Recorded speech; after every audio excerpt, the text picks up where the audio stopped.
실제로 겪은 실화를 바탕으로 한 검통 공포라디오. 오늘 들려드릴 이야기는 시청자 매주콩밥님이 보내주신 이야기로 공사가 중단된 건물을 재공사를 하던 당시에 겪은 이야기라고 합니다. 과연 어떤 이야기일지 지금 바로 알아보도록 하겠습니다. 현재 지방의 건설업 회사에서 상무이사로 재직 중이며 보내드리는 사연은 13년 전에 제가 건축과장이던 시절에 겪었던 일로 지어낸 이야기가 아님을 말씀드립니다. 당시 저희 회사로 건설 수주가 하나 들어온 건이 있었는데 그 장소를 사전 답사를 해보니까 당시 시점으로도 거의 10년도 더 전에 호텔 휴양시설을 지으려다가 해당 회사가 부도가 나면서 공사가 중단된 건물이었는데요. 의뢰인 또한 그곳을 원래 목적이었던 호텔을 지어 올리고 싶다고 했었습니다. 당시 그 건물 상태는 상당히 노후화돼 있었는데요. 객실이나 특정 게스트홀 같은 대략적인 모양은 구비가 되어 있었지만 그냥 당시 기준으로는 완전히 사장된 그런 양식이나 다름이 없었기 때문에 수도관부터 전력시설까지 전부 갈아엎어야 했죠. 따라서 기존의 의뢰인이 제시한 비용은 저희가 계산한 금액과 비교해보면 터무니없이 작은 수준이라 시작 단계부터 갈등이 깊었습니다.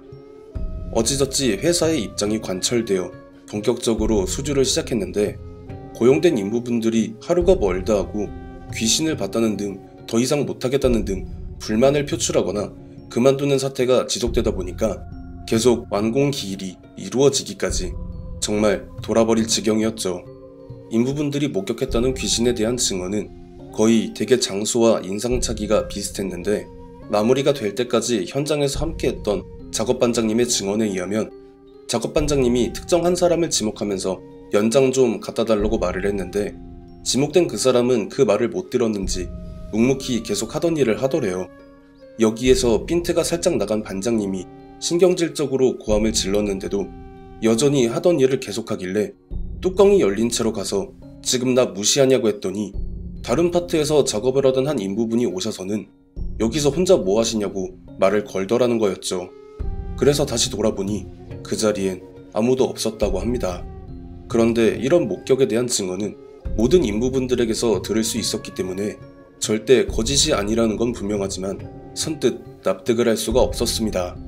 결국 본사에서 직접 파견 인원을 꾸려서 사건에 대한 진상을 파헤쳐보기로 했고 제가 파견팀장을 맡아 당시 공사 중이었던 그곳에서 인부분들과 함께 일을 하면서 모든 파견팀 직원들이 그 귀신들을 목격하게 되었고 이를 사장실에 보고하니까 들려오는 대답은 공사를 중단할 수밖에 없겠냐는 말이었어요. 그게 당시에 타 지역의 일용직 분들에게까지 소문이 났던 건지 아무리 일당을 세게 불러도 아무도 오려고 하지를 않았기 때문에 사실상 공사를 중단하는 게 현실적인 판단이었던 셈이었죠.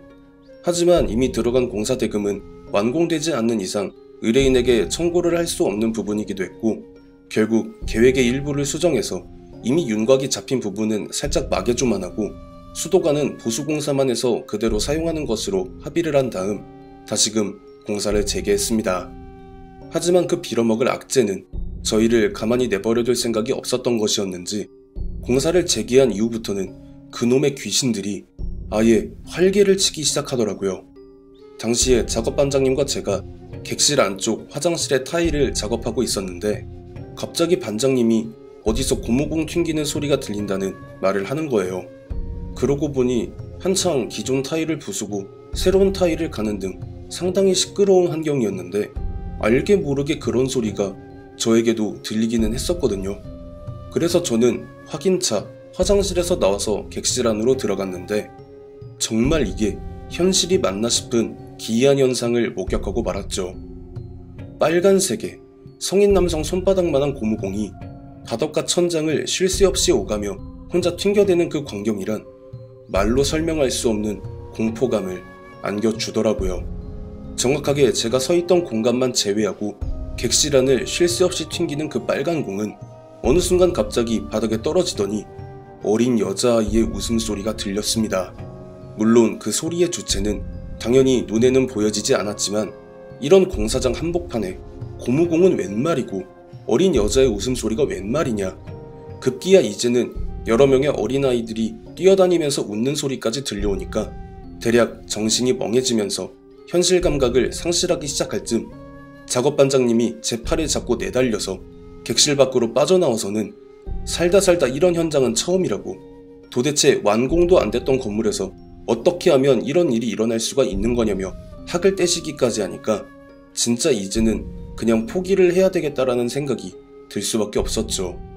그러다가 갑자기 어디서 여성이 내지른 것 같은 날카로운 비명소리가 들려서 그곳으로 뛰어가 보니 게스트홀을 점검하던 당시 여직원 한 명이 온몸을 떨면서 울고 있길래 안정이 될 때까지 기다렸다가 자초지종을 들을 수 있었는데요. 같이 점검하던 인부분들이 잠깐 구름과자를 먹고 오겠다며 자리를 옮기고 나서 나름 열심히 혼자서 점검을 진행하던 도중에 갑자기 뒤에서 어떤 남자가 껴안으면서 나랑 같이 가자, 나랑 같이 살자 라고 하며 기분 나쁘게 웃다가 급기야는 자기를 덮치려고 하는 통에 비명을 질렀더니 그 사이에 구름과자를 다 먹고 온 인부분들이 헐레벌떡 들이닥치자 그 귀신이 아깝다, 아까워 라는 말을 내뱉으며 연기처럼 사라졌다고 하는 그 말에 저희는 완전히 질려버렸죠. 확실한 건 그 여직원이 본 귀신은 인부복이 아닌 평상복을 입고 있었다고 하니 그야말로 그 건물은 그냥 귀신들의 아지트나 다름이 없다는 말이 되는 것이었습니다. 하지만 그게 끝이 아니었고요. 당시 제 부사수였던 허주임은 전동 드릴에 손바닥이 관통되는 크나큰 중상을 입었는데 수술이 끝나고 안정을 되찾은 그가 했던 증언은 인부분들이 점심시간이 돼서 공사 중인 객실을 빠져나가고 난 이후에도 한참 동안 남아서 현장 점검을 하던 허주임은 바닥에 널브러진 전동 드릴이 갑자기 혼자 작동하면서 자신을 향해 날아오는 걸 피하다가 그런 사고를 당했다고 하더라고요.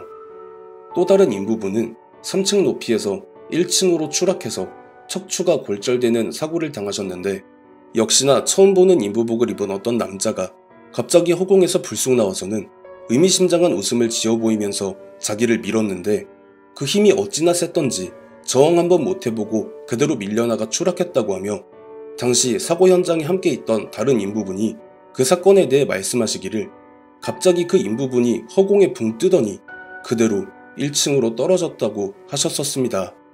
진짜 이러다가 사람 다 죽어나가겠다 싶었던 저는 그날부로 공사를 전면 중단할 것을 상부에 요청했고 결국 당시 회사는 완공을 하지 못했고 공사 대금을 받지 못해 엄청난 빚을 지게 되는 결말까지 도달하고 말았죠. 그때로부터 13년이 지난 지금도 그 건물은 여전히 그 자리에 공사가 중단된 상태로 남아 홀로서기를 하고 있으며 저희 회사를 나락의 구렁텅이로 몰고 갔었던 그 쓰라린 기억은 당시 그 현장에서 모든 걸 함께 겪었던 이제는 임원이 된 부하 직원들과 가끔 술안주로 꺼내고 있습니다. 이런 말이 있습니다. 사람의 발길이 오랫동안 닿지 않은 폐건물은 산 사람이 아닌 존재들이 들어가서 산다고요. 당연히 자신들이 거주하는 공간에 갑자기 산 사람들이 들이닥쳐서 건물을 파내고 재조립을 하고 있으니 그들의 입장에선 화가 났을 것이고 목숨을 빼앗지 않는 선에서의 경고를 내비쳐서 쫓아낼 생각이었던 것 같네요. 사람이 죽어서 영가가 되면 뻔뻔함이 그 극에 달한다더니 그 말이 결코 틀리지 않는 것 같습니다. 시청해주신 모든 분들 감사드리며 구독, 좋아요, 알림 설정 부탁드립니다. 실제로 겪은 실화를 바탕으로 한 검통 공포라디오. 오늘 들려드릴 이야기는 시청자 양말도둑님이 보내주신 이야기로 30년 전 제보자분이 어린 시절에 살았었던 빌라에서 있었던 이야기라고 합니다. 과연 어떤 이야기일지 지금 바로 알아보도록 하겠습니다. 이 이야기는 절대 거짓으로 지어낸 것이 아니고요. 당시에 저희 가족은 물론 그 빌라 한 동에 살았던 모든 가구들이 함께 겪은 이야기라 선뜻 꺼내기가 망설여졌지만 그럼에도 무릅쓰고 제보를 하게 됐습니다. 동네 이름은 밝히지 않겠지만 일단 그 빌라가 소재했던 지역은 인천 구월동이었고 그 당시에도 지어진 지가 10년은 좋게 넘었던 곳이었는데요. 지금은 그 자리에 신형 고급 오피스텔이 올라와 있고 주변 일대도 당시의 모습을 알아보기가 힘들 정도로 변해서 아마 그곳에 살았던 분들도 잘 기억을 못하실 거라 생각해요. 그 빌라는 총 3개 동으로 구성이 되어 있었고 저희 가족이 살던 B동만 5층이었던 걸로 기억을 하고 있습니다. 저희 집은 B동의 303호였는데 한 라인에 301호부터 305호까지 일렬로 이어져 있었던 것도 기억하고요.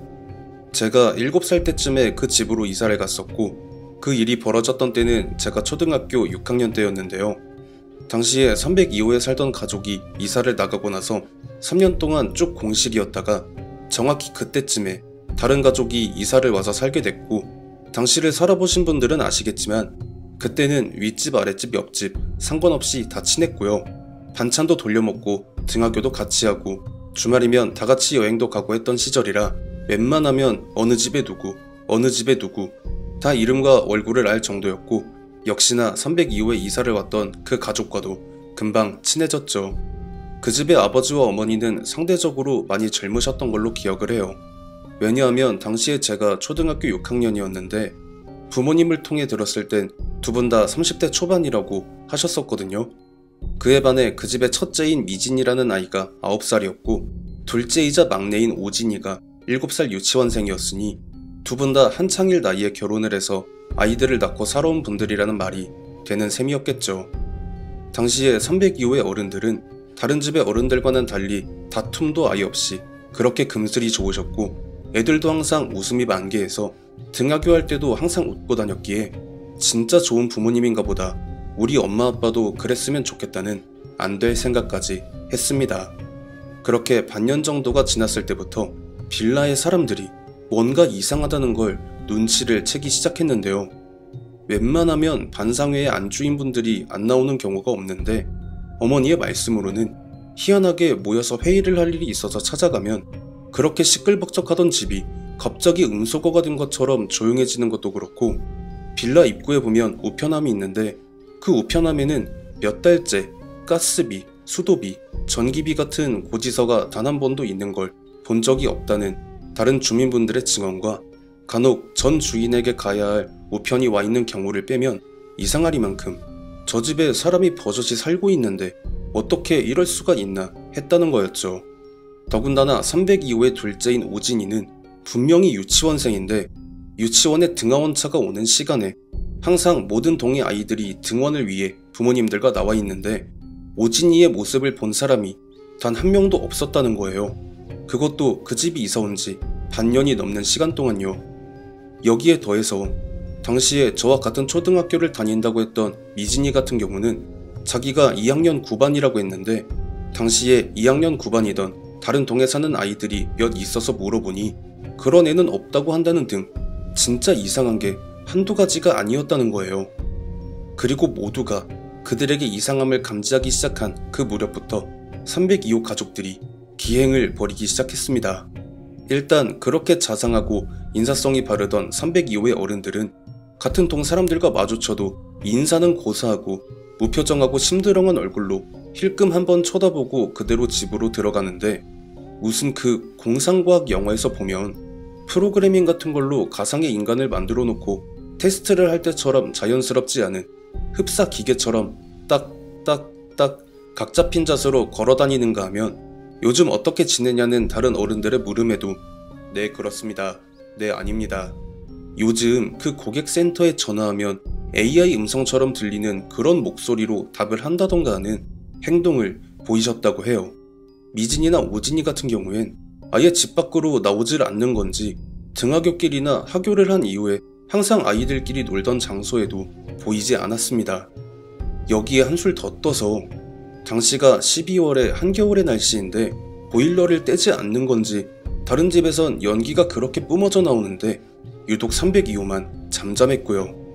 결국 이 얘기가 나오고 말았죠. 혹시 인신매매 조직이 신분 세탁하려고 숨어든 게 아니냐라고요.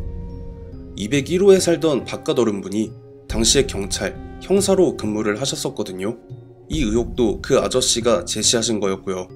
당시 반상회에서도 이쪽으로 모든 의견이 종합됐는지 그때부터 302호에 대한 철통 감시를 하기 시작했고, 결국엔 302호의 바깥 어른이 안으로 들어가는 모습을 확인하자마자 경찰관 여럿이 그 현장을 덮쳤고 한바탕 소란이 벌어졌는데요. 진짜 인신매매 조직이었냐? 당연히 아니었고 완전히 다른 이유로 소란이 벌어졌습니다. 302호의 안에는 사람은 고사하고 개미 한 마리도 없었기 때문이었어요. 애초에 눈치를 채고 미리 발을 뺀 것이 아니냐. 그것도 전혀 아닌 게 위에서 설명했듯이 그 집의 바깥 어른이 분명히 문을 열고 들어가는 걸 한 사람도 아니고 201호의 바깥 어른부터 시작해서 그분의 동료 형사분들이 전부 숨어서 지켜봤고 들어간 지 1분이 채 안 돼서 그 현장을 덮쳤는데요. 1분 만에 어떻게 사람이 그 집을 벗어나서 3층 높이를 뛰어내려서 도망을 간다뇨. 애초에 한 가정이 살았던 게 맞나 할 정도로 집 내부는 그야말로 텅텅 비어 있었다고 해요. 그러니까 가구니 집기류니 아무것도 없이 이전에 살았던 가족이 이사를 나간 그 순간부터 아무도 들어와 살지를 않았다는 그 모든 걸 설명해주는 황당한 광경에 B동의 어른들은 경악을 금치 못했겠죠. 여기에 더해서 미진이와 오진이를 철석같이 산 사람이라고 생각하고 함께 놀았던 저를 포함한 모든 아이들도 덩달아 충격을 받았고요. 이 이야기는 B동을 넘어 다른 A동과 C동으로 그대로 퍼져나갔고 빌라의 모든 구성원들은 한동안 충격과 공포에서 헤어나오지 못했습니다. 말 그대로 귀신들과 동침을 한 것과 다를 바가 없기도 했거니와 그제서야 모두가 품었던 의혹들이 전부 해명이 된 것이었으니까요. 다행이라고 할 만한 건 302호에 들어와 살았던 그들 귀신들이 반년이라는 시간 동안 빌라의 다른 누구들에게 단 한 번의 해코지를 하지 않았다는 점 뿐이었습니다. 한 집도 아니고 동 전체의 모든 집을 반년 동안 거의 완벽에 가깝게 속여 넘긴 그들은 도대체 어디에서 온 누구들이며 왜 산사람 행세까지 해가면서 그 빌라에 왔던 걸까요? 진짜 이번 제보 사연은 만약에 토요미스테리 극장 같은 프로그램이 있던 시절에 제보로 나갔어도 엄청난 화제를 모았을 것 같다는 생각이 드네요. 정말 말 그대로 미스테리 그 자체. 한 명도 아니고 두 명도 아니고 한 가족의 모습으로 단란한 가정 행세를 해가며 빌라의 모든 동 사람들을 속여넘긴 레전드급 귀신들이 아닐까 싶습니다. 시청해주신 모든 분들 감사드리며 구독, 좋아요, 알림 설정 부탁드립니다. 실제로 겪은 실화를 바탕으로 한 검통 공포라디오. 오늘 들려드릴 이야기는 시청자 혁이아빠님이 보내주신 이야기로 혁이아빠님께서 군복무를 할 당시에 겪었던 이야기라고 합니다. 과연 어떤 이야기일지 지금 바로 알아보도록 하겠습니다. 이번엔 번개만남 흉가 탐방이 아닌 제가 군생활을 할 당시에 겪었던 이야기를 제보하려고 해요. 제가 거의 군생활이 3개월 정도 남았던 말년 무렵, 정확히 그 시점에 제 바로 맞고참이 전역을 하고 그 자리로 들어온 신병이 있었는데요. 이 친구가 정말 기가 막히게 불쌍했던 게 부모님이 두 분 다 교통사고로 돌아가시고 할머님 밑에서 홀로 자랐고 키워주신 할머님은 당시에 치매에 걸리신 상황이었던 터라 입대를 할 수 있는 상황이 아니었음에도 불구하고 2급으로 현역 입대를 했다며 그 친구를 잘 다독여주라고 중대장님께서 말씀을 하셨던 게 기억이 납니다. 그 녀석은 다른 걸 다 떠나서 집안이 그 지경이 돼버린 자기를 단칼에 군대를 보낸 나라에 대한 반감이 상당히 심했을 텐데도 내색하지 않고 열심히 잘 적응을 해서 노란 견장을 뗄 때쯤부터는 소위 말해 A급이라 불리는 엘리트가 되어 있었습니다. 그렇듯 거의 모든 게 다 완벽했던 그 녀석에게도 한 가지 문제점이 있었는데요. 그건 바로 녀석이 귀신을 보는 눈을 가지고 있다는 것이었습니다. 그러던 어느 날 녀석과 제가 대공초소 새벽 2시 근무를 함께 나갔던 날이었습니다. 그 녀석이 제 뒤를 따라 대공초소로 올라가면서 계속 움찔거리며 혼자 한숨을 쉬길래 초소에 올라가서 물어봤죠. 야, 너 귀신 보냐? 제 말에 녀석은 화들짝 놀라며 이병, 정, 유, 근 아닙니다! 하지만 군생활이 막바지에 이른 제대 말년의 날카로운 촉을 그리 쉽게 간파하기가 힘들거든요. 저는 녀석을 30분간 추궁을 해봤지만 한사코가 아니라는 말만 하길래 언제까지 구라를 칠 수 있나 보자며 사수석으로 돌아가서 10분 동안 카운트를 세면서 녀석의 반응을 떠보고 있었고 아니나 다를까 헉 하면서 초소의 외벽에 하이바가 부딪히는 소리가 들리길래 저는 후딱 가서 녀석의 옆구리를 콕하고 찌르고는 이렇게 말을 했죠. 야, 부사수석 바로 밑이 몇 자리야 임마. 그런데 보통 고참이 이런 행동을 하면 곧장 차렷 자세로 관등 성명을 대야 하는데도 불구하고 녀석이 제가 처음 가서 옆구리를 찌르기 전 그 자세 그대로 얼어붙어서 계속 어버버하고 있는데 자세히 보니까 녀석의 눈이 향하는 곳이 부사수석 바로 밑에 있는 무덤이 아니라 저 멀리 포상 쪽을 보고 있는 거예요. 이상하네. 포상이 있는 쪽 바로 앞은 부대와 민간인 거주 지역을 나누는 철책의 경계선 쪽인데 그 너머엔 묘자리고 뭐고 아무것도 없거든요. 심지어 군 생활을 하는 동안 부대 내에서 귀신을 봤다는 숱한 목격담들 중에도 포상 쪽 라인에서 뭔가를 봤다는 이야기는 전혀 없었기도 했고요. 그때 녀석이 돌연 제게 이렇게 말을 하더라고요. 손지혁 병장님, 혹시 포상 라인 쪽에서 과거에 돌아가신 분들이 계십니까?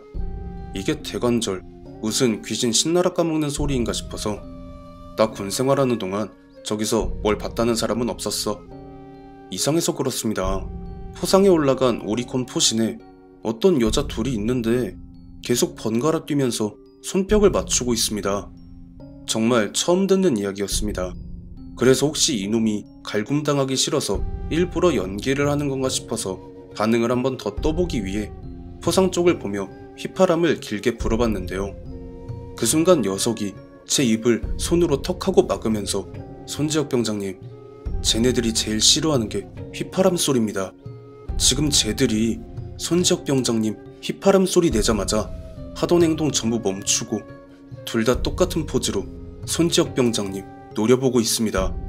녀석이 제게 이렇게 말을 하던 도중 갑자기 말을 끊고 포상 쪽을 보더니 온 몸을 파들파들 떨면서 계속 좆됐다, 좆됐다 이 말을 하길래 아니 뭔 상황이 왜 뭐가 좆됐다라는 건지 설명을 해주면서 말을 하던가 이제 막 들어온 신병이 나를 무시하나 싶어서 그 녀석을 초소 외벽으로 밀쳐버렸죠. 야, 지금 니 짬에 나한테 그렇게 행동하는 게 말이 된다고 생각하냐? 이 새끼 이거 완전 또라이 새끼네. 녀석은 제가 화를 내는데도 제 눈을 쳐다보지 않고 계속 포상을 보면서 좆됐다, 좆됐다 이 말만을 반복했고요. 야, 이 씨발놈아, 뭐가 좆됐다는 건지 말을 해야 할 거 아니야. 그러자 녀석이 제 눈을 똑바로 응시하면서 쟤네들 지금 누가 먼저 손지혁 병장님 잡을 거냐고 히히덕거리면서 내려오고 있습니다. 지금 거의 초소 바로 앞까지 내려왔습니다. 뭐? 뭔 개소리야 지금. 아무것도 안 보이는데. 이 새끼가 좋게 대해주니까 고참을 희롱하려고. 녀석의 말에 더욱더 황당해진 제가 작심하고 녀석을 갈구려 빌드업을 하고 있던 중에 돌연 여자들의 웃음소리가 초소 주변을 가득 채웠습니다. 이게요, 정확하게 어떤 소리였다라고 정의를 내리기가 쉽지가 않은 게 바람소리 같기도 하고 웃음소리 같기도 한데 일정한 템포로 높낮이 없이 피아노로 도레미파솔 중 도만 치는 그런 느낌이었다고 할 수 있을 것 같습니다. 한쪽이 웃고 다시 다른 한쪽이 웃고 이런 식으로 앞에서 들렸다가 옆에서 들렸다가 뒤에서 들렸다가를 반복하고 있었죠. 이 씨발놈아, 귀신 볼 줄 알면 어떻게 좀 해보라고. 저는 거의 울먹이면서 녀석에게 말을 해봤지만 녀석은 이미 기절해서 입에 거품을 물고 고꾸라진 상태였습니다. 그리고 그 웃음소리가 급기야 제 바로 옆과 뒤에서 들려왔고 저 역시 거의 졸도 직전에 도달하고 있던 그때 마, 니들 먹고 썩저리 안 꺼지나? 당시 일직사관이었던 행보관의 호통소리가 들려왔고 그 순간 저를 괴롭히던 그 웃음소리들이 싹 사라졌습니다. 행보관님은 그 자리에서 무전기로 상황을 설명하며 근무를 조금 빨리 교대해야 할 것 같다며 지통실에 있던 일직하사에게 전달을 했고 한 10분쯤 지나 다음번 대공조소 근무자들이 허겁지겁 뛰어 올라오는 게 보였습니다. 그리고 저는 정신줄을 놔버리고 말았고요. 저는 그때 받은 충격 때문에 거의 이틀 동안 내리 잠만 잤고 어느 정도 몸을 추스린 뒤에야 행보관님께 당시 상황을 전해 드릴 수 있었습니다. 새벽 시간대라 조금씩 졸음이 몰아칠 무렵 갑자기 인터폰이 켜지면서 벼랑간 여자들 웃음소리가 들렸다고 해요. 그때 행보관님은 뭔가 이상한 낌새를 채고는 당직하사에게 무슨 일 있으면 무전을 칠 테니까 졸지 말고 기다리라고 하고는 곧장 뛰어서 대공초소 쪽으로 가고 있었는데 대공초소 부사수석에 제가 서 있는 모습과 제 목을 조르며 웃고 있는 여자 한 명과 그 뒤에서 제 머리털을 쥐어뜯고 있는 다른 여자 한 명이 보였는데, 무슨 인상착의가 전설의 고향에나 나올 법한 소복 차림에 탄약고를 비추는 가로등 불빛에 보여지는 여자들의 생김새가 마치 복붙을 해놓은 것처럼 똑같더라고 해요. 행보관님은 곧장 속도를 더 내서 대공초소에 도착을 하자마자 그 여자들을 향해 샤우팅을 질렀고, 그 여자들은 마치 분하다는 얼굴로 포상 쪽으로 날아갔다며 그 여자들의 정체에 대해 말씀을 하시기를, 행보관님이 상사 초짬에 새로 신설됐던 당시 복무했던 부대로 전출을 오셨을 즈음 당시엔 아직까지도 정리가 안 된 몇 자리들 중에서도 유독 희한하게 포상 바로 옆쪽에 풀 한 폭이 자라나지 않은 붉은 무덤 2개가 나란히 붙어있는 게 있었다고 해요. 그 무덤의 사방엔 잡초가 무성한데 유독 그 봉분이 시작되는 부분부터 새싹 한 올 없이 깨끗한 상태인 것이 너무 이상해서 섣불리 이장을 했다가 불미스러운 일이 벌어질까 싶어 차일피일 미루다가 당시 부임해온 대대장이 하필이면 천주교 신자여서 그딴 게 어딨냐며 이장을 강행을 했다고 해요. 하지만 생각 외로 진짜로 별일이 없었다가 어느 날 새로 들어온 신병에 의해 한 가지 어떠한 일이 발생을 했다고 합니다. 이 군대라는 게 전국 각지에서 별의별 인간 군상이 다 모이는 곳이라 부모님이 장의사라 연기를 느끼는 사람도 있었고 그냥 영안이 있는 사람까지 다양했는데, 희한하게 귀신을 봤다는 해당 부류의 사람들의 목격담엔 포상 쪽에서 뭔가를 봤다는 말은 일절 없었다가 제가 복무했던 그 시점으로부터 6년 전쯤에 박수무당 하나가 신병으로 전입을 받는데, 전입 첫날 부대 전경을 맞선님에게 소개받다가 그 포상 자리에 멈춰 서더니 만약에 이 포상에서 무언가 보인다는 사람이 나타나게 된다면 뒤도 돌아보지 말고 바로 다른 부대로 전출을 보내야 한다며, 원래 이 자리에 있던 무덤의 주인들은 산적에게 안 좋은 일을 당하고 살해된 다음 묘비 없이 그냥 흙만 덮어서 이 자리에 매장이 됐는데, 그 한이 너무나 깊어서 어지간해선 연기를 느끼거나 영안을 가지고 있다고 해도 보기가 힘들 정도로 그 한의 크기가 장난이 아니기 때문에 만약 이들을 볼 수 있는 사람이 나타난다면 필시 그 사람을 통해 자기들의 한을 풀려고 할 것이 뻔하기 때문에 이런 말씀을 드리는 거라고 했다고 하시더라고요. 실제로 그 당시 박수무당 신병의 말이 거짓이 아니라는 걸 보여주는 일이 실제로 일어났습니다. 그 신병 녀석이 그날 저와 대공초소에서 그 일을 겪고 난 다음부터 정신 이상 증세를 보였고, 흡사 빙의된 사람처럼 벼랑간 여성스러운 행동을 한다거나 녀석의 목소리가 앳된 처녀의 목소리처럼 나온다거나 하는 일이 계속 됐었거든요. 결국 당시 행보관님과 주임원사님 그리고 대대장님이 의견을 종합하여 그 녀석에게 복무 부적합 판정을 내려 녀석은 의병제대를 했죠. 죽은 이 거품은 한의 크기로도 그들의 존재를 식별할 수 있다는 그 등급이 존재한다는 걸 그때서야 처음 알게 되었고, 제가 제대를 하던 날 행보관님께 녀석의 안부를 물어봤는데요. 행보관님의 대답은 실로 충격적으로 녀석이 전역을 한 지 얼마 안 된 사흘이 지나던 날 결국 스스로 목숨을 끊는 비극적인 선택을 했다는 그 말에 괜한 죄책감이 몰려오며 그날의 일을 후회했습니다. 만약 제가 그 녀석에게 귀신 볼 줄 아냐고 그 말만 안 했어도 녀석이 그 더럽게 꼬인 여자들에게 해를 입지 않았을 수도 있었으니까요.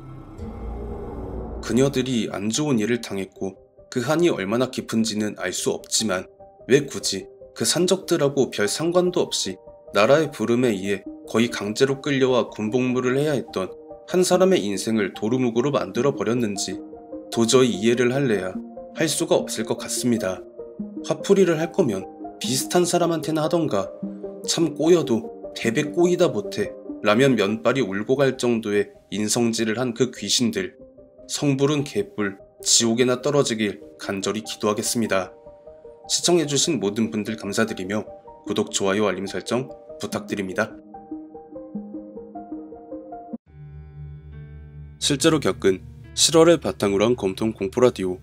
오늘 들려드릴 이야기는 시청자 혁이아빠님이 보내주신 이야기로 기존에 보내주시던 번개만남 흉가 이야기가 아닌 올해 여름 가족들과 남해로 휴가를 가셨을 때 이용했던 펜션에서 겪은 이야기라고 합니다.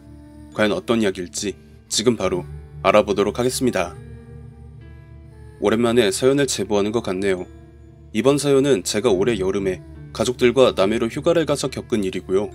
이게 참 애매한 게 펜션 상호명을 공개하자니 이미 펜션 주인과 다른 곳에 이야기를 하지 않기로 합의가 된 거라 펜션명은 공개를 하지 않는 점 양해 부탁드릴게요.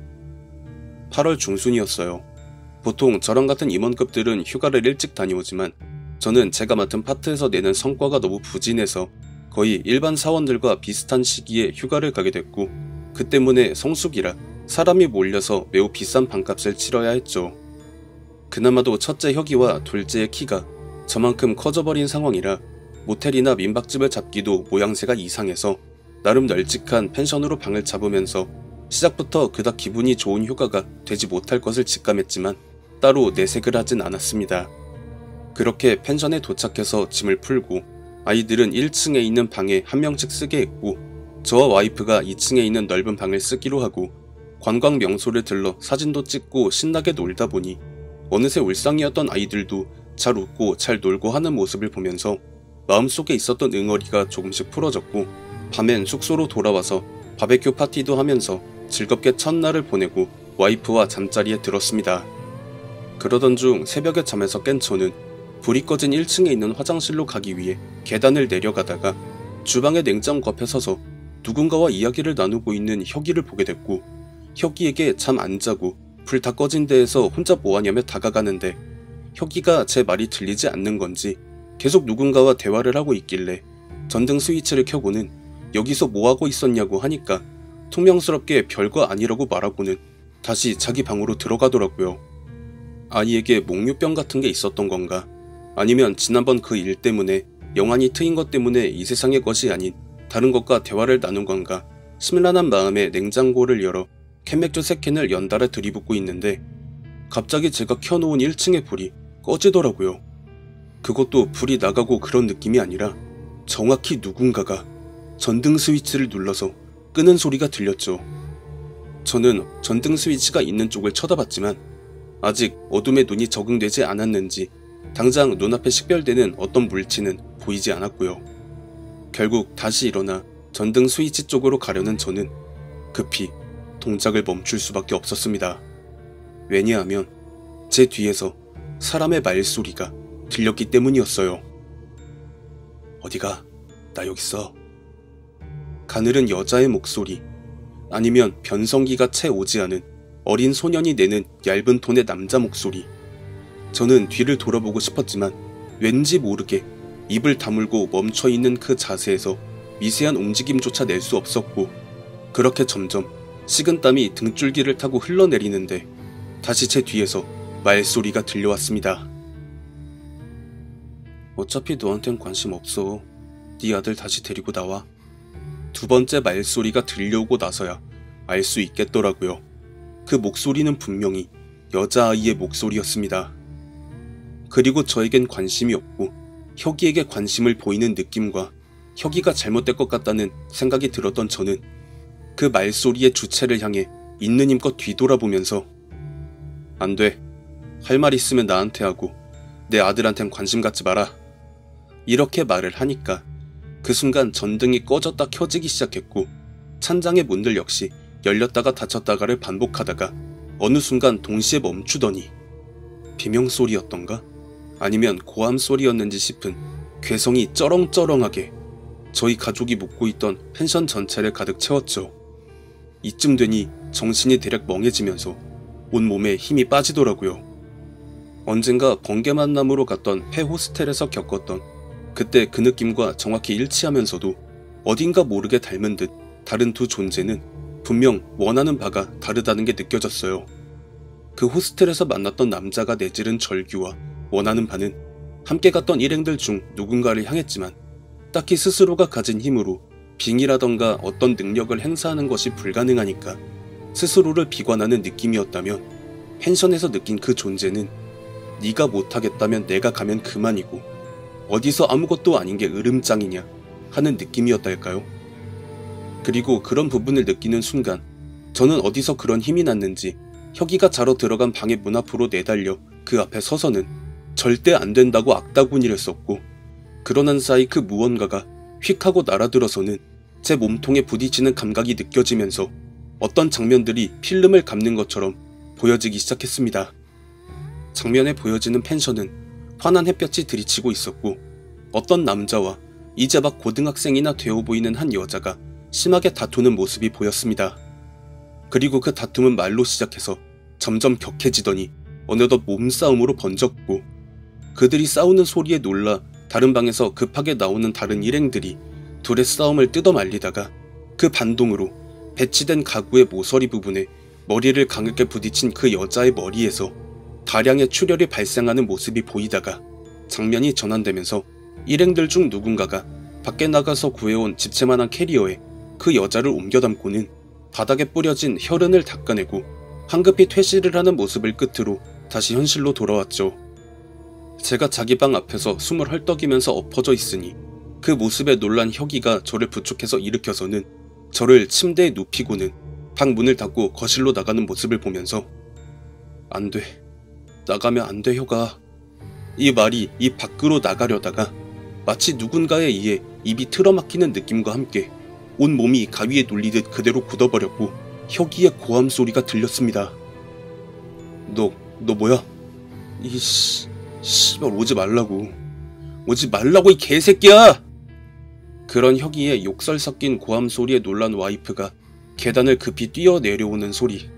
그리고 바로 옆방에서 문을 열고 드디어 네가 미쳤구나 라는 욕설을 내뱉으며 나오는 둘째 녀석의 목소리도 들렸습니다.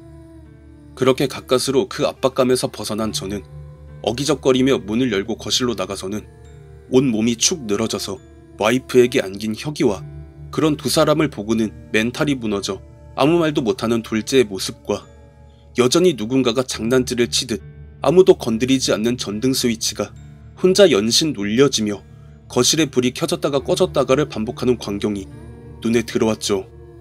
예전에 검통님의 소개로 꽃선녀님을 찾아뵈서 모종의 사건을 계기로 아기 때 다친 영안이 다시 트여버린 혁이의 문제로 상담을 받고 나오는 길에 꽃선녀님께서 혹시나 혁이가 빙의를 당하거나 당할 위험에 처하게 되면 사용하시라고 저에게 내어주신 부적을 가방 안에 넣어두었던 것이 생각이 난 저는 재빨리 2층으로 올라가서 가방 안 어딘가에 넣어둔 부적을 미친 사람처럼 찾아댔고 정말 다행히도 아직 가방 안에 있었던 그 부적을 들고 계단을 허겁지겁 내려가는 그 사이 1층 거실에서 와이프의 날카로운 비명소리가 들려서 내려가는 중간에 거실 쪽을 보니까 혁이가 TV 바로 옆에 놓여진 무릎 정도까지 오는 높이의 수납장에 머리를 쉴 새 없이 내려찍고 있는 모습에 그대로 내달려서 혁이의 양팔을 붙잡고 저에게 붙잡혀 바둥거리며 저항하는 혁이의 명치에 꽃선녀님께 받은 부적을 붙이니까 이제는 아예 발광을 하면서 같이 놀자며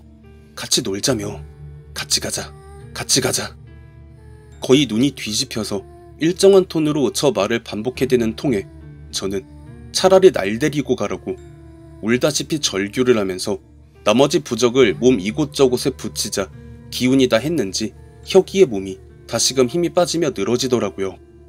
저는 혹시나 혁이가 잘못되었나 싶어 유심히 관찰했고 다행히도 숨을 쉬는 모습을 보며 안도의 한숨을 내뱉었습니다. 그리고 이게 저도 잘은 모르겠는데 몸의 주도권을 빼앗긴 혁이가 나름대로 그 여자에게 저항을 했었던 건지 제가 본 것만 해도 대여섯 번을 그 날카로운 모서리에 갖다 박았는데도 상처가 얕더라고요.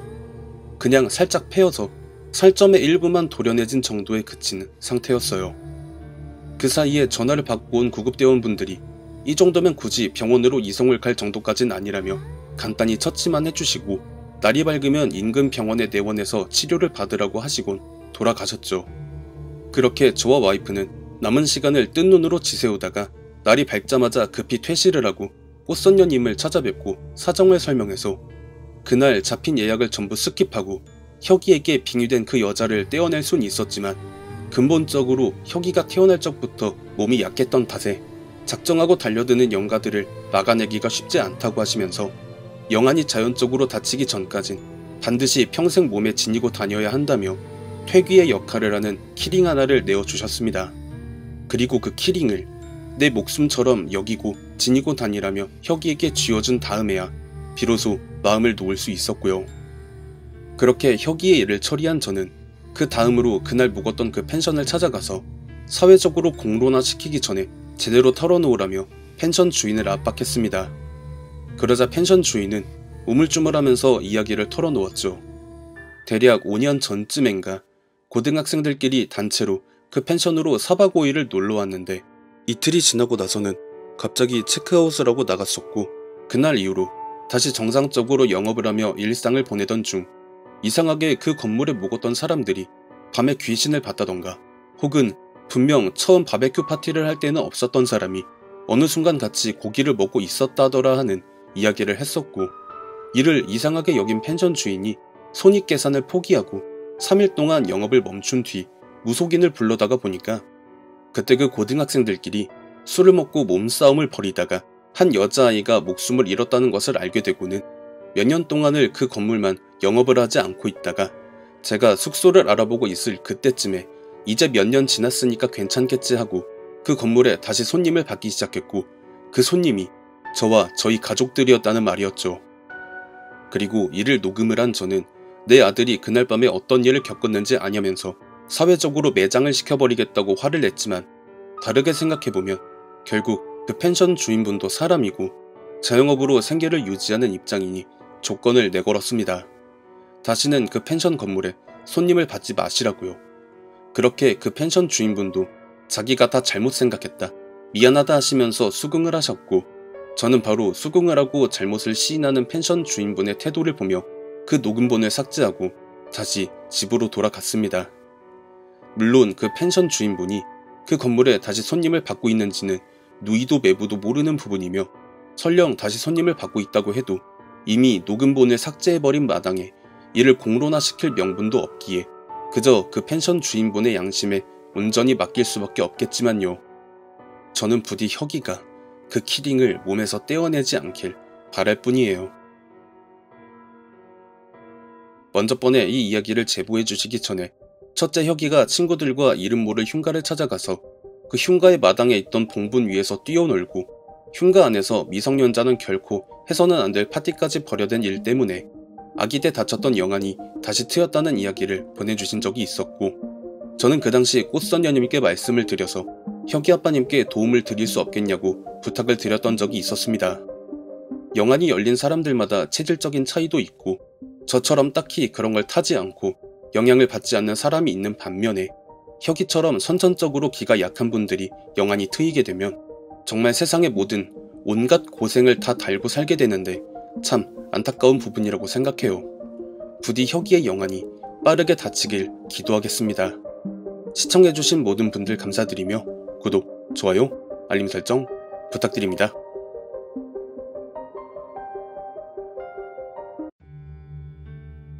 검통 공포라디오. 오늘 들려드릴 이야기는 시청자 혁이 아빠님이 보내주신 이야기로 약 20년 전 번개 만남을 통해 다녀오신 한 흉가에 대한 이야기라고 합니다. 과연 어떤 이야기일지 지금 바로 알아보도록 하겠습니다. 제가 지난번에 제보한 이야기의 중반부에서 번개 만남으로 다녀온 적이 있었던 폐호스텔에 대해 언급을 했었죠.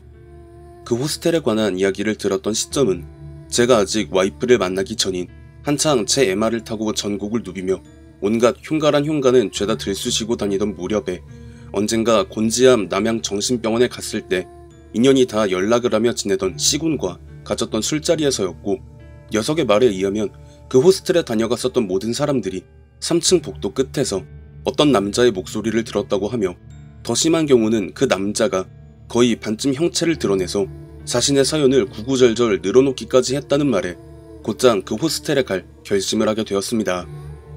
시구는 다시는 가기 싫다고 생떼를 쓰기에 파티에 합류하지는 못했지만 나름 그쪽 계통에선 명성이 자자했던 네임드 한 분과 회원수가 너무 없어서 잦은 철거를 선택한 모흉가 카페의 전 매니저님의 수수한 모범생 스타일에 영 이런 분위기는 싫어할 듯한 완전 생뚱맞은 여학생인 김양까지 총 남정네 둘에 여성 둘이 약속한 날에 모여 제 에마에 올라타고 폐호스텔로 출발했습니다. 도착했을 때 저는 왜 그곳이 폐업을 했는지 얼추 이해가 갈 수밖에 없었어요.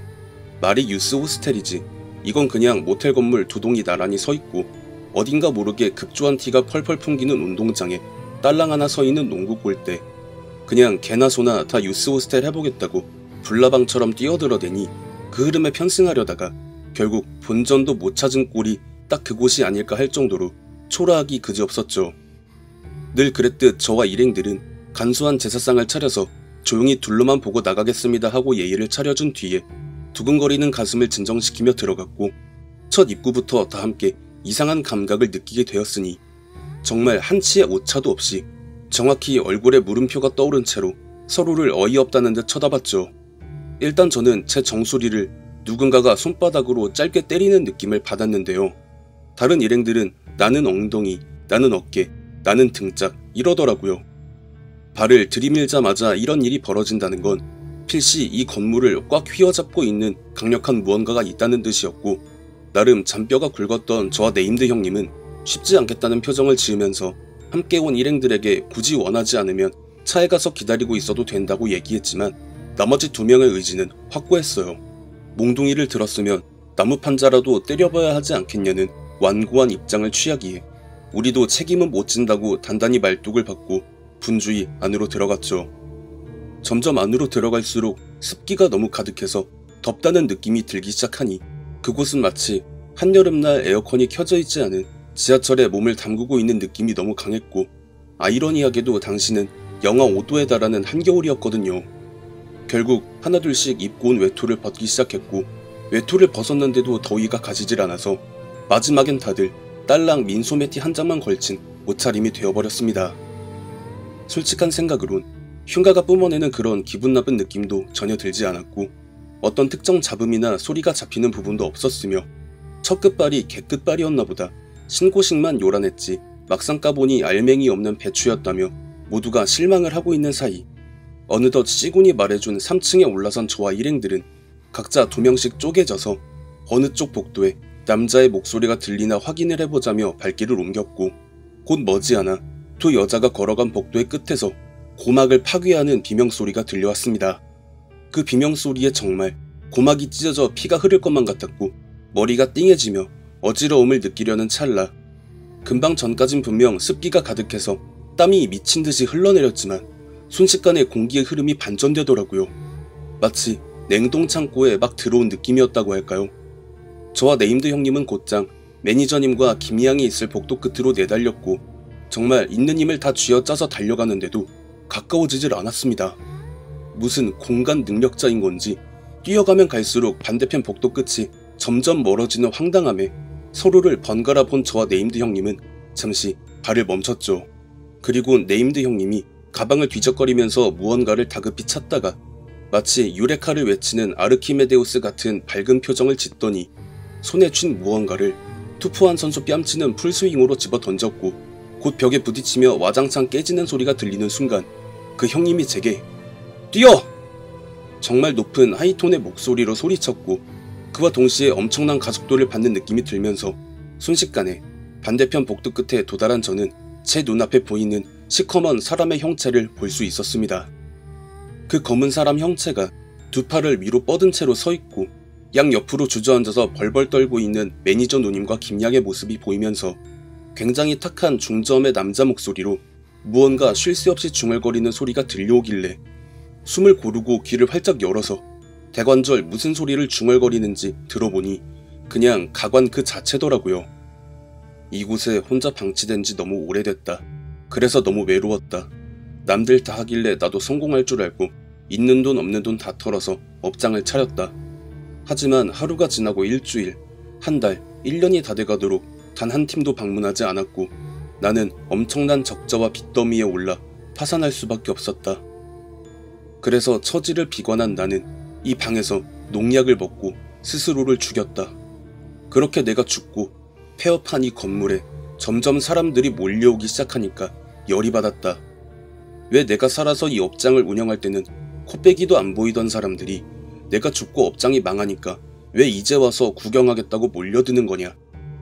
뭐 대략 이런 말을 문단 단위로 계속 반복하면서 중얼거리는 것을 듣다가 점점 악센트가 강해지고 있다는 특이점을 느낀 저와 네임드 형님은 점점 사태가 심각해져 간다는 걸 자각했고, 그 즉시 매니저 누님과 김양을 부축해서 일으켜서는 황급히 자리를 뜨려는 모션을 취했지만 상황은 이미 쉽게 벗어날 수 없도록 누군가에 의해 조종당하기 시작했다는 걸 파악할 수밖에 없는 광경이 눈앞에서 일어났습니다.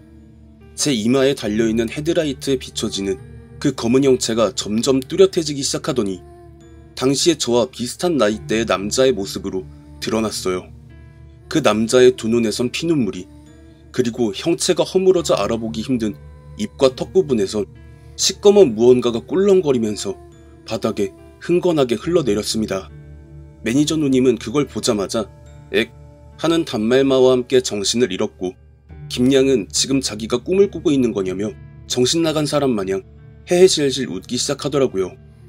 저와 네임드 형님 역시 눈앞에 보여지는 그 남자의 기괴한 모습과 죽은 존재가 산 사람의 눈앞에 죽어갈 당시의 모습을 있는 그대로 드러낸다는 건 분명하게 인과요를 무시하고 저와 일행들에게 해를 끼치겠다는 의도를 드러낸 것이나 마찬가지였기에 그로 인한 엄청난 공포감에 차마 발을 떼지 못하고 굳어 있었습니다. 그렇게 그 남자는 천장을 향해 뻗고 있던 양팔을 내리고는 흡사 왕과 싸움꾼에 나오는 돌아버린 청사과와 흡사하게 허리를 구부정하게 하고는 점점 저와 일행을 향해 다가오기 시작했고, 그때 네임드 형님이 바지 주머니에서 뭔가를 움켜쥐고 냅다 후려 던지는데 그것들이 바닥에 굴러다니는 것을 보니 엄청나게 굵은 통짜로 된 팥이더라고요. 그러자 그 남자는 그 자리에 멈춰서 다시 입을 열고는 정말 입에 담기 힘든 더러운 말을 내뱉었습니다. 저 어린 여자애라도 내가 가져야겠다. 저 정도 되는 애가 여기서 나랑 함께 있어야 내가 덜 외로울 것 같다. 여기서 그 남자가 말한 저 어린 여자애는 당시 제가 부축해서 들쳐업고 있던 김양을 가리키는 것이었고, 제가 그때 어떤 똥배짱이었는지 거기다가 대고 아주 온갖 육두문자와 저주를 퍼부어버렸죠. 그리고 네임드 형님이 저를 보면서 이게 돌았나? 라는 지극히 황당하면서도 다신 돌아올 수 없는 강을 건너버렸다는 다 포기한 얼굴로 저를 쳐다봤고요.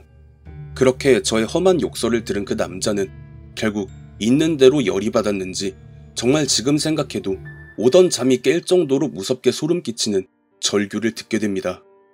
이게 글로 표현을 하면 듣는 분들 입장에선 다소 어이없거나 웃길 수도 있을 것 같은데, 당시에 그 절규를 직접 들었을 때도 그렇고 제가 지금 다시 떠올려도 닭살이 돋을 정도로 무서웠지만, 결국 글로 표현하자면 고라니가 우는 소리를 길게 늘어뜨린 다음 보정을 넣어서 중저음으로 내리면 딱 그 소리일 것 같아요. 그런데 당시에 저는 그 남자에게서 살짝 기시감 같은 걸 느꼈습니다. 기껏 죽어가던 당시에 한이 절절히 맺힌 모습을 드러내서는 고작 한다는 게 빙의 같은 심령현상도 아니고 고작 열받아서 지르는 절규라. 보여주는 퍼포먼스에 비해 속 알맹이는 그닥 실속 없는, 그러니까 헛돈 쓰고 시간 날린 콘서트 같은 느낌이었죠. 그리고 정말 놀랍게도 그렇게 절규를 내지른 그 남자는 힘이 다 한 건지 아니면 기력이 쇠한 건지 다시 검은 형체로 돌아갔고 곧 그림자 마냥 흐물흐물하게 흐느적거리며 사라졌죠. 그 남자가 완전히 사라진 것을 확인한 저와 네임드 형님은 정말 미안하게도 서로 들쳐매고 있던 매니저 누님과 김양을 패대기 치고 그대로 엎어져 거친 숨을 몰아쉬고는 다시 그녀들을 부축해서 그 호스텔 바깥으로 빠져나왔습니다. 정말 그 호스텔에서 본 귀신이라고는 그 맥 빠지는 남자 한 명이었고, 별다른 이상현상을 겪지도 않았기에 매니저 누님과 김양은 금세 정신을 차렸죠. 심지어 보통 흉가를 들어갔다가 나오면 기본 3시간은 지나가는데도 그 호스텔에서 소비한 시간은 불과 1시간이 조금 넘는 짧은 시간이었기에 아직 저녁 9시밖에 되지 않은 점과 말이 김양이지 사실상 수능도 다치고 해가 지나서 법적으로 만 19세가 된 성인이었으니 다 함께 시내로 나가서 간단하게 한 잔 걸치고 해장국까지 먹고 깔끔하게 바이바이를 쳤습니다. 사실 전에 제보한 이야기에서 나름 무서울 수도 있는 상황으로 언급을 했으니 뭔가 잔뜩 기대를 하고 이야기를 들으러 오실 검통님의 구독자분들께 잔뜩 김이 빠진 콜라를 제공해 드렸기에 다소 심심한 사과의 말씀을 드리며 이만 마치겠습니다. 저도 어느 정도 혁이아바님께서 바람을 잡으셨기에 기대를 조금 했거든요.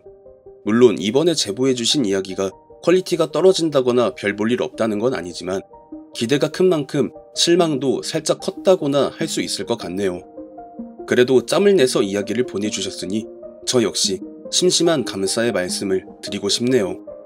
시청해주신 모든 분들 감사드리며 구독, 좋아요, 알림 설정 부탁드립니다.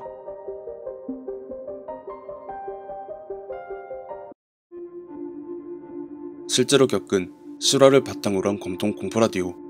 오늘 들려드릴 이야기는 시청자 네모 주걱턱님이 보내주신 이야기로 폐병원에서 당직 경비 근무를 하실 때 겪었던 이야기라고 합니다. 과연 어떤 이야기일지 지금 바로 알아보도록 하겠습니다. 평소에 아이들이 이 이야기를 공포라디오 유튜브에 제보해보라고 성화를 부려서 제보하게 되었습니다. 저는 경기도에 거주하고 있는 50대 초반의 남자이자 한 가정의 아버지입니다. 제가 제보하려는 이야기는 한창 월드컵 4강 신화를 써내려가고 있던 2002년 다니고 있던 회사가 재정난으로 문을 닫은 후 현재 재직 중인 회사로 이직하기 전까지 잠깐 경비보안 업체에서 파견직으로 근무를 할 당시 겪었던 일이며 절대 꾸며낸 이야기는 아닙니다. 당시엔 지금처럼 알바몬이나 잡코리아 같은 구인구직 전문 플랫폼이 없던 시기라 직접 발품을 팔아서 일자리를 찾아야 했었습니다. 그러다 보니 제가 이전에 일했던 직장에서 맡았던 업무와 동종의 업체를 단번에 찾는다는 건 북경에서 왕서방 찾기에 가까웠기 때문에 벼룩시장 구인 공고를 보고 인력을 급구한다는 한 경비업체의 면접을 본 뒤 화성시의 외곽에 위치한 한 폐병원에 출근하라는 지시를 받고 바로 출근을 하게 되었었습니다. 폐병원에서 24시간 당직 근무를 한다는 것은 생각만 해도 오금이 저렸지만 이제 막 세상에 나온 첫째 딸을 생각해서라도 견뎌내야 했었죠. 당장 제가 밥벌이를 하지 않으면 아파트에 낀 대출에 융자를 감당할 수 없었기 때문이었고 아이 분유값과 기저귀값 역시 만만치 않았거든요. 그렇게 첫 출근 당일 당시에 저보다 5살 정도는 어려 보이는 선임과 처음 만나서 근무 중 지켜야 하는 사항에 대해 인수인계를 받으면서 업무 사항에 대해 숙지를 하던 중 선임이 제게 주의사항 몇 가지를 일러주었으니 새벽 3시가 넘는 순간부터는 야간 순찰 일지에 체크만 하고 절대 순찰을 돌지 말라는 것과 해당 시간에 외부인이 건물 안으로 진입할 경우 전기 충격기로 제압한 후 인근 파출소에 연락을 넣으라는 것이었습니다. 두 번째야 남의 사유지에 불법으로 침입했으니 당연히 해야 하는 일이라는 것이라 이해했지만 첫 번째 이유는 선뜻 납득이 가지를 않더라고요. 건물의 안전을 위해 순찰을 하는 것이 원칙인데 그걸 굳이 하지 말라고 서슬퍼런 눈빛으로 경고를 하는 이유가 뭐냐고 물어봐도 그냥 하지 마세요. 이 말만 반복할 뿐 별다른 이유는 알려주지 않았었죠. 하기사 그 사람도 경비 업무를 제법 오래 한 사람 같았고 그런 사람이 하지 말라는데 어찌되었건 나름의 이유가 있지 않나 싶었습니다. 선임이 퇴근한 후 업무에 투입된 저는 처음에야 당연히 실수 연발이었지만 한 달 정도 지나고 나니 선임과 자연스레 말도 트고 업무에 익숙해져 갔죠. 물론 선임이 출근 첫날 경고했던 새벽 3시 이후엔 절대 순찰을 돌지 말라는 것이라는 원칙은 철저히 준수하며 그 시간에 다른 자격증 공부를 하거나 모자란 잠을 청하는 등 나름대로 유익하게 시간을 쓰며 석 달에 가까운 시간이 흐른 어느 날 어김없이 새벽 3시가 찾아오자 육아를 하느라 퇴근을 해도 넉넉하게 쉴 시간이 없었던 저는 접이식 침대를 펴고 그대로 누웠다가 문득 어디선가 들려오는 파열음에 놀라 벌떡 일어났습니다. 마치 방구탄이 터지는 듯한 그런 소리였고 제가 미처 감시 카메라를 제대로 확인하지 못하고 외부의 침입자를 허용해버린 것이 아닌가 싶어 그 즉시 일어나 3단봉과 전기 충격기를 챙긴 뒤 연속해서 들려오는 그 의문의 소음 방향으로 빠르게 근접해 가다가 3층의 왼편 복도 쪽에서 복도 바닥을 발로 쿵쾅 찍고 있는 어떤 사람을 발견하고는 그 즉시 당장 건물에서 나가지 않으면 조치를 취하겠다는 경고를 했습니다. 그러자 그 사람은 하던 행동을 멈췄지만 여전히 저에게서 등을 돌린 상태로 한치의 미동도 없이 딱딱하게 굳은 상태로 서 있는 것 같았어요. 저는 다시 한번 그 사람에게 당신 발로 직접 걸어 나오지 않는다면 물리력을 행사할 수밖에 없다고 경고했죠. 그랬더니 그 사람이 고개만 살짝 옆으로 틀어서는 문이 열려있는 병실을 쳐다보는 듯 했고 그러고는 곧 미동도 없이 굳어있던 그의 몸이 신바람 나는 비트를 타는 듯이 들썩이면서 이빨을 정말 빠른 속도로 부딪히는 대관절 도통 이해할 수 없는 행동을 하기에 저 양반이 지금 나 놀리나 싶어서 나름 발걸음에 무게감을 주며 다가갔죠.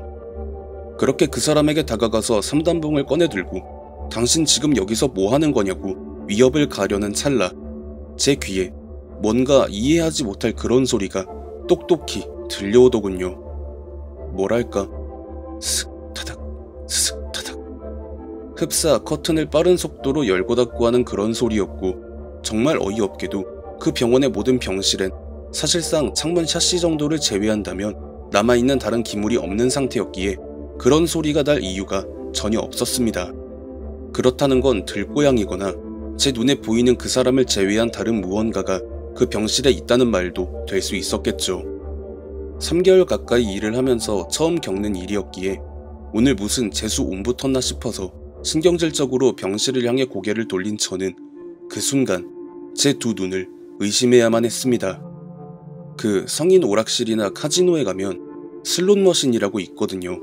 그 슬롯머신이 보통 가로로 숫자나 그림이 놓여지는데, 그걸 세로로 돌려놓은 일렬로 늘어진 사람의 머리통이 연신 위아래로 하나씩 옮겨다니면서 웃는 얼굴로 혓바닥을 낼름거리는, 그러니까 이 세상의 것이 아닌 다른 무언가가 그렇게 차마 이해하지 못할 만한 행위를 하고 있었던 것이었습니다. 그걸 보고 있는데 참나 별 어이가 없더라고요.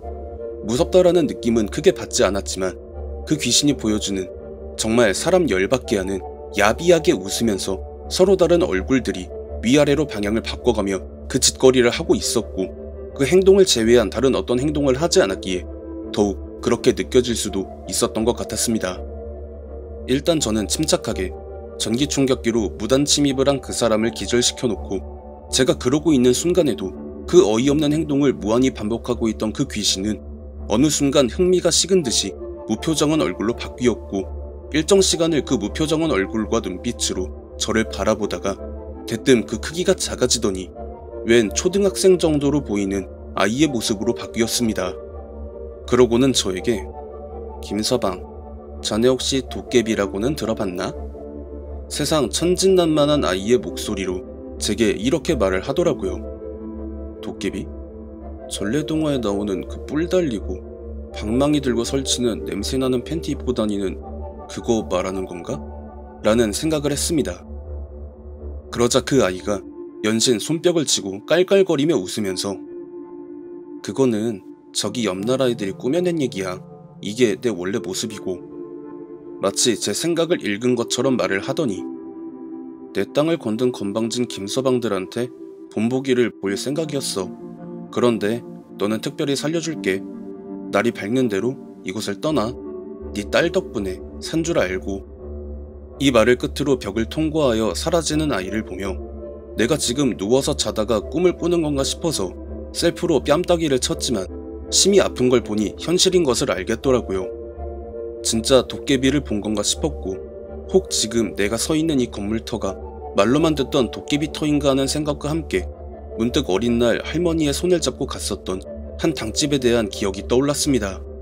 당시에 2살 터울의 제 형이 뒷산에서 놀다가 굴러떨어져 크게 다친 일이 생겼고, 병원에 입원한 형을 간호하기 위해 부모님이 한동안 집에 오지 않자 할머니는 제 손을 잡고 쌈짓돈을 챙겨서 마을에서 유일하게 하나 있던 당집을 찾아가서 내 짐작이 맞다면 지금 우리네가 살고 있는 그 땅이 도깨비터 같다고 말씀하셨습니다.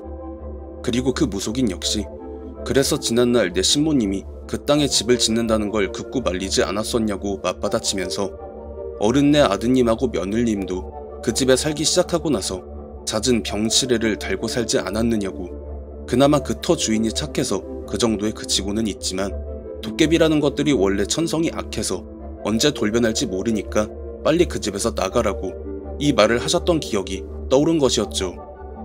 그리고 그 무속인의 말에 따라 같은 동네였지만 비어있는 다른 집으로 이사를 한 뒤로는 매일 잔병치레에 약을 달고 사셨던 부모님은 언제 그랬냐는 듯 건강해지셨고, 병원에서 장기간 입원 치료를 받던 제 형 역시 나 멀쩡한데? 이러면서 퇴원하고 집에 돌아왔었기에 금방 겪은 그 일이 예산일이 아님을 느낀 저는 아침에 교대하러 온 선임에게 오늘까지만 일을 하고 그만두겠다, 지원했던 회사에 합격을 했다고 하자 썩 아쉽다는 듯 열심히 잘 살라는 격언을 하며 목례를 하고 그 일을 그만뒀었죠. 솔직히 그 선임에게도 이 사실을 말하려고 했지만 그날 도깨비가 제게 해준 너는 특별히 살려줄게, 네 딸 덕분에 산 줄 알고 라는 말이 떠올라 입을 열지 않았었습니다. 이후 시간이 어느 정도 지나 딸아이가 고등학교에 입학할 무렵 회사가 화성시로 이사를 하면서 그때 그 일이 문득 떠올라 폐병원이 있던 자리로 가봤지만 그 자리는 아무것도 없이 빈 공터로 남아 있었습니다. 그래서 그 자리 근처에 철물점이 하나 있지 않았나 싶어서 발을 옮겨보니 아직 그대로 있었고, 즉시 들어가서 사장님께 인사를 드리고 20년 전에 저 옆에 폐병원에서 일하면서 전등 배터리 사러 종종 들렀었다고 이야기를 하며 혹시 그때 폐병원 이후로 저 자리에 건물이 들어선 적이 있었냐고 물어봤죠. 그랬더니 사장님께서 하시는 말씀이 정확히 어느 시점이었는지는 기억이 나지 않지만 언젠가 건물에서 일하던 어린 경비원이 피를 토해낸 뒤 안 좋게 된 상태로 발견이 되었었다. 그리고 그 일이 있은 직후부터 건물에 귀신이 나오네, 얼굴이 3개 달린 요상한 걸 봤다니 하는 소문이 걷잡을 수 없이 퍼지다가 이내 터 주인이 건물을 밀어버리고 펜스를 쳤고 그 이후로 쭉 저 상태로 남아있다고 하셨습니다. 저는 어느 정도 궁금증을 해소했기에 감사하다고 인사를 드리고 나오면서 문득 생각에 잠겼죠. 철물점 사장님이 말씀해주신 어린 경비원이 안 좋게 되었다라는 부분이 혹시 20년 전 3개월 동안 동고동락했던 그 선임이 아닐까 하고요. 그리고 만약 그날 병실에서 도깨비를 마주하지 않았다면, 혹여나 그 도깨비가 저를 살려주지 않았다면 저 역시 그와 같은 운명이 되지 않았을까라는 생각도 들었죠. 제가 어느 날 첫째 아이가 수능 준비로 힘들어하기에 잠깐 기분 좀 풀어준다고 꺼낸 이 이야기를 구독하고 있는 채널들 중에 여기에 제보를 하면 좋겠다고 해서 보잘것없는 이야기나마 보내봤습니다. 이번에 네모 주걱턱님이 보내주신 이야기는 제 채널이 아니라 다른 대형 채널로 갔으면 정말 반응이 좋았을 이야기라고 생각합니다. 아무래도 제가 다른 채널들에 비해 편집 실력이나 발음 및 딕션이 썩 좋은 편이 아니기에 이야기의 디테일을 살리는 스킬이 모자라거든요. 여기에 더해서 요즘 업무에 치여서 다른 일을 생각하기 힘든 부분도 있고 영상 업로드 주기가 들쭉날쭉 하다 보니 채널의 성적이 너무 안 좋은 부분도 있고 해서 유튜브를 잠시 쉴까 생각하고 있던 차에 가뭄의 단비 같은 이야기를 보내주셔서 너무 감사드립니다. 시청해주신 모든 분들 감사드리며 구독, 좋아요, 알림 설정 부탁드립니다.